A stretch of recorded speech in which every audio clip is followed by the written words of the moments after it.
Diesel locomotives may not have the most exciting names, but some of them have enough curves to make a grown man blush.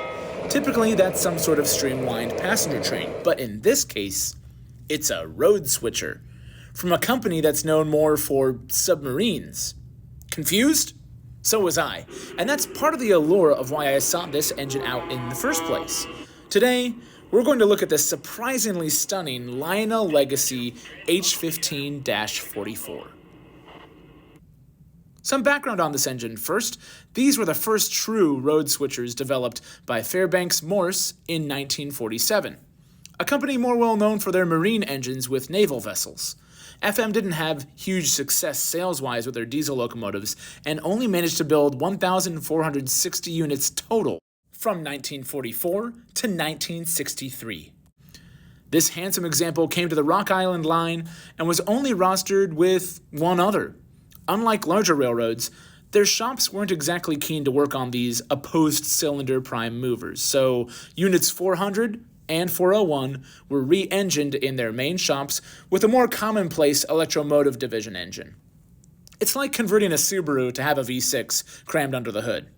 However, in this paint scheme, they would have still been rocking the original engines in them, so for all you Fairbanks Morse fans, there's like maybe 5 of you, but we love you. And we love this engine. Well, at least I do. How on earth did they make such a sharp-looking road switcher? Well, if these round windows look familiar, you might have seen those on other equally stunning-looking engines. Yes, that's right. The famous Raymond Loewy was employed to do the car body designs on these engines. I don't think the Pennsylvania Railroad would have ever crossed paths with Rock Island much, but thanks to the magic of model railroading, I can do that for you here. My favorite aesthetic design of all time is the T1 duplex, so it comes as no surprise that this H15-44 appeals to me, since they share the same designer. Now that's enough history tidbits. Let's talk about what Lionel has managed to create here. This version was available in the 2022 Lionel catalog in several road names. These models were tweaked from Lionel's H16 locomotives to be more accurate to the prototype and were offered with Rio Grande, Kansas City Southern, Monon, Union Pacific, Central of Georgia, and probably the prettiest of them all, Rock Island. Though I gotta say, the green and gold of the Monon is a close second, and I'm not just saying that to appease Mr. Muffins. Like most of Lionel's modern legacy offerings, these have loads of ways to control them. Conventional, Bluetooth app off your phone, universal remote, cab 1, cab 2, or the latest and greatest that bridges all of them together. Check out our video on the Base 3 if you haven't already. But besides the other usual bits like multiple horn options, different pitches for the bell, and nice directional lighting, the details on this are pretty sharp. The body has all the little vents and latches crisply molded in, some separately applied handles and such, and probably my favorite is this fan inside the exhaust on top, which is also the cover for the control switches. There's a wrong way to put this on. It's almost symmetrical, but not quite.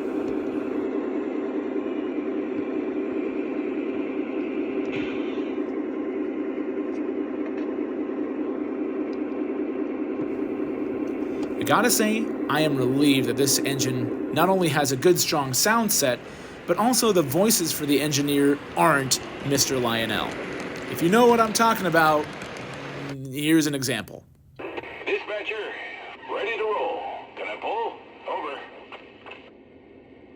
Hold for track orders. Dispatcher out. Dispatcher, train's made up. Am I clear? Over. We're waiting for orchestra to get in the clear. Hold for my signal. Out. So while it's a generic sound set, it's not one you're likely to have.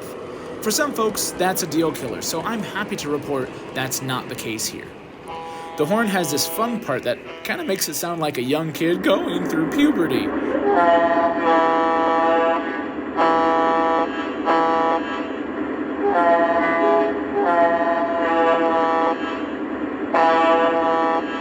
Operation is unsurprisingly buttery smooth, and a hallmark of modern legacy control, and it's whisper quiet. I've really enjoyed running this striking engine around the line with light freight. I also like that this engine is set up to run long hood forward. as it'll only do the cab at the short end if it's in reverse. So yes, while diesels can go either direction, this one wants to go forward, this way. And that's just fine with me. In a sea of GP7s and GP9s, these stylish road switchers will stand out.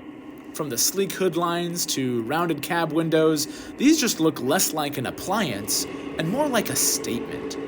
It's a Lionel Legacy engine, so all of them are going to perform and run like this anyways. So to me, it's really nice to take a departure from the norm and bring something more unique to the yard, at least in the looks department. If you're looking for one new, there still might be a few floating around by the time you see this video. Gotta thank my friend Dave at the Lionel store for hooking me up with this one. But these aren't impossible to find on the secondhand market through your favorite sites and outlets. Grab one for your roster and you won't be sorry. I've had a few folks asking why I got this engine because, truthfully, this kind of does seem like a bit of a departure of what I focus on. Lots of Union Pacific and other railroads that merged with them. But the short answer is, I should probably just watch the video that I made on why I pick what I pick for adding stuff to the roster. And because we've never had Legacy Diesel, we've never had any Fairbanks Morse, and we don't have any Rock Island, and literally there's a station for Rock Island right across the river from us, this was a pretty easy pick, and I'm super happy with it. Here's a few sights and sounds of the engine before we close things out. I've been making these reviews for about a year and try and stick to a similar formula, but as it turns out, sometimes I just talk a whole lot and you don't ever get a chance to actually see what the engine does just on its own. So I figured I'd shut up for a bit and let it do its thing. Let me know if you'd like to see more footage like this included in future reviews.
Got questions on this one? Ask away in the comments. As always, please like this video and subscribe to us for more.